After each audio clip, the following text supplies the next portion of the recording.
Good afternoon, ladies and gentlemen. This is Head of Gut Boxing. Your boy Nice talking to you. J. Rue gonna catch up with you later. Fellas, you are now about to witness street knowledge in boxing at its best. It's the 7th of April. Happy birthday, Finn. My daughter, y'all. Infinity. Happy birthday, baby. Love you. Up first, today's card, you got J-Rock trying to make his comeback versus Nathaniel Gallimore. Then you got Caleb Truax putting that belt on the line in that rematch. James DeGale, that's going to be a good bang right there. I believe DeGale should come out on top, if not stopping. I think he wants his belts back. That main event's pretty hard to call though, because Lara, he's a slick dude. He's smart. He uses every bit of the ring. Heard's a new guy coming up. Got that belt, WBA unification match. You know, Lara been sitting on the cusp now for a couple of years now, like, you know, in and out, barely fighting, but he knows how to use his hands, and you know, he stays home. He's Cuban. He's gonna stay home. He's not gonna, you know, come out of his realm, so to say. If Herd gets in there and can put the press on him and rough him up, he might be able to come out of there, you know, with the belts. But I expect Lara to use every bit of that ring and slow the fight down, set a couple of traps and whatnot. Either way, you know, it's something for us to watch. The undercard, they got Sergio Mora versus my man Pedro Alfredo Angulo. I think he should have stopped fighting about 4 years ago, fam. Like, he's a good guy. I like him, but you know, he's damaged. He's damaged goods now. I like him, love him, but you know, take it easy, Pedro. And Sergio, he came through. Everybody remember him from Contender and whatnot. He came through. He's still holding on. He kind of looked good against Jacob. The first fight was a little shaky. The second fight, yeah, you know, Jacob wasn't having it. Old Daniel wasn't having it. It's a lot going on today, I know though, and you know, the other countries and everything. Couple bangs down in Mexico. You know, San Francisco, Kareem Mayfield, he got a fight coming up. 8 rounds.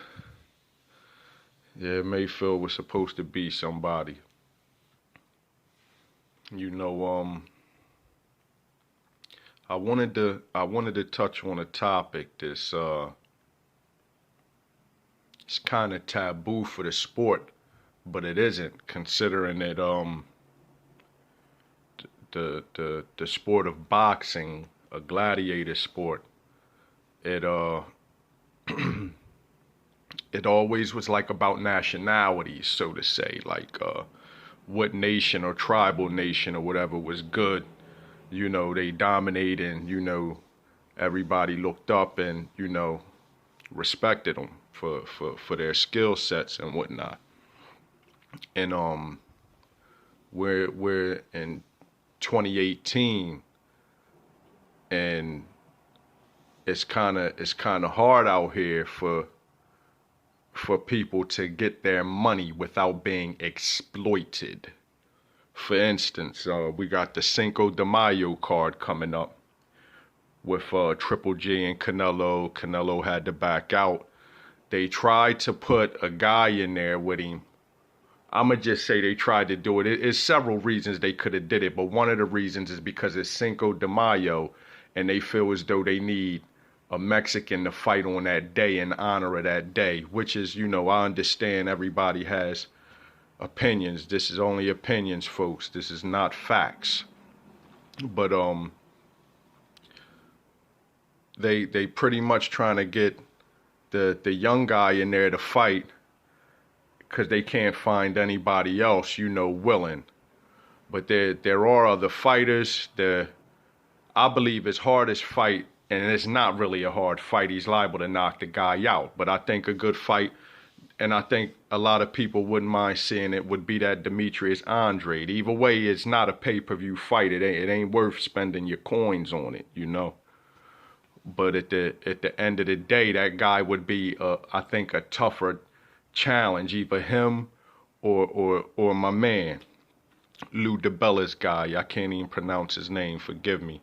I know he's the mandatory for the IBF. He's the #1 mandatory challenger, and he's a sturdy guy. Them Ukrainians, they banging right now. They banging right now, but of course they're trying to take a different route.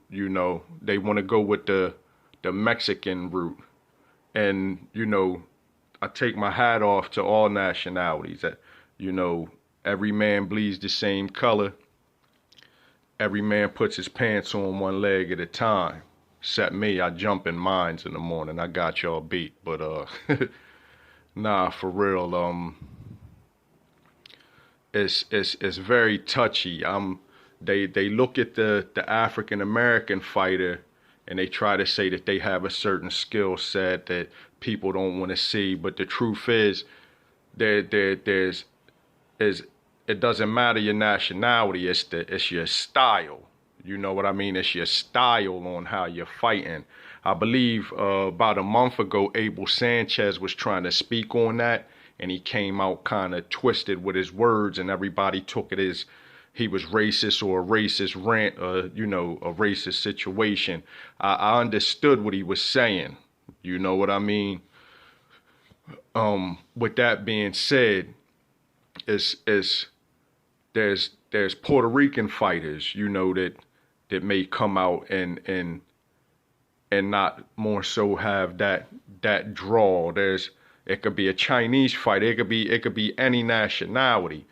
The thing that the media has a thing of doing is playing the race card to promote or to further things, and they know it gets people riled up. It gets people riled up.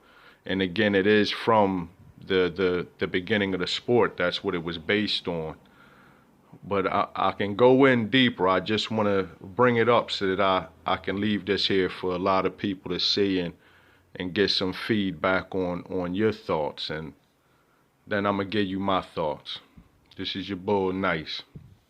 Head of Gut Boxing. Peace.